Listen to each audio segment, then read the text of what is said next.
Hola amigos. Ya hemos visto que para Nietzsche hay dos morales, la moral originaria o moral aristocrática y noble y la moral de esclavos. Otra forma de distinguirlas es viendo cómo tratan al ser humano cada una de las dos morales. Y Nietzsche te hace indirectamente una pregunta. ¿Cómo demuestras tu amor por una persona? ¿La intentas fortalecer o la compadeces para que siga débil? Una es cruel y la otra es de la moral de la compasión. Fijémonos que cuando tú compadeces a alguien, estás permitiendo que permanezca en un estado vital bajo, es decir, débil. Con lo cual, compadecerse es cruel. Vaya sorpresa, nos diría Nietzsche, vaya sorpresa. Eres culpable de que alguien sea débil porque estás permitiendo que sea débil. Eres cómplice de su tristeza.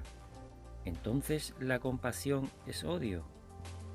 Y Nietzsche te contestaría que sí, puesto que estás permitiendo que ese hombre sufra, o esa mujer.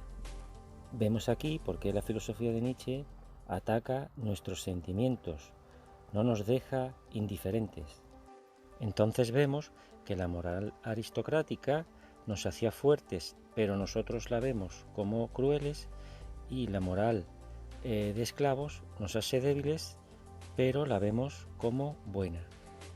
Pues sí, diría Nietzsche, sí, socialista, comunista, idealista, nacionalista, feminista, etc.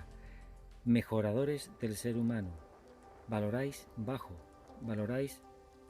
una moral que debilita al ser humano y no os da vergüenza. No tenéis valor, solo tenéis el valor que os dan esos ideales, es decir, valoráis como un esclavo, valoráis bajo. Y Nietzsche seguiría diciendo que sois unos cobardes porque no queréis amar. Entonces, ¿qué dice Nietzsche que ocurrirá dentro de un siglo o dos? Parece ser que esta moral del debilitamiento, de la compasión por lo débil, tendrá un fin más alegre del que nos creemos. Yo voy a intentar explicároslo, pero debéis ir a la fuente. No debéis escuchar a cualquier desgraciado que os lo cuenta. El análisis es bastante complejo. Parece ser que hay una dinámica de fuerzas y de voluntades. Una voluntad afirmativa y una voluntad negativa. Ahora estaríamos en una voluntad o devenir negativo, es decir, frenador, paralizador de la actividad. Esto es así porque hay una voluntad, un devenir que arrastra al ser humano a la tristeza. Toda nuestra historia es eso, un conocimiento de la tristeza. Pero conforme se desarrolla esta dinámica de fuerzas, la voluntad que arrastra a las fuerzas reactivas, pues se separa de esas fuerzas reactivas y sigue empujando al ser humano a destruirse activamente. Destruirse activamente es destruir todos los valores que uno posee. Resumiendo, hay una dinámica de fuerzas y una dinámica de voluntades en la cual la voluntad negativa arrastra al ser humano a su propio suicidio, entre comillas, moral. Y llegando a ese suicidio moral del ser humano, se llega a la transvaloración. Aquí surgiría el amor, la alegría. Este sería el resultado que nos depararía el futuro.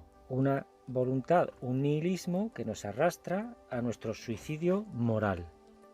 Este suicidio moral sería realizado por el hombre que quiere perecer y dejar pasar al superhombre. ¿Cómo es posible el suicidio moral?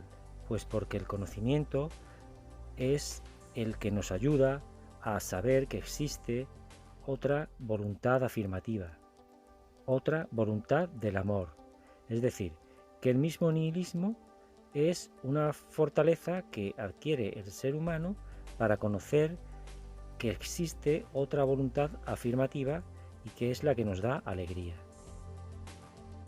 Todo esto es dinámica de fuerzas y, como dije antes, debéis ir a la fuente y ahí podéis ver la riqueza de matices que hay en todo esto. Parece ser que es así y no tiene más remedio que tener este desenlace. Es pura dinámica de fuerzas, unas fuerzas nihilistas que nos van asfixiando hasta implosionar en lo contrario, en una transvaloración. Así que os propongo que no nos preocupemos de la democracia, del hombre, etcétera, de nuestras pequeñeces, porque de eso se encargará el superhombre. Como el superhombre es afirmación, es amor por la vida, solo a él corresponde lo que deparará el futuro. Y debemos dejar que llegue. Dejemos que el superhombre descienda sobre nosotros. Amén.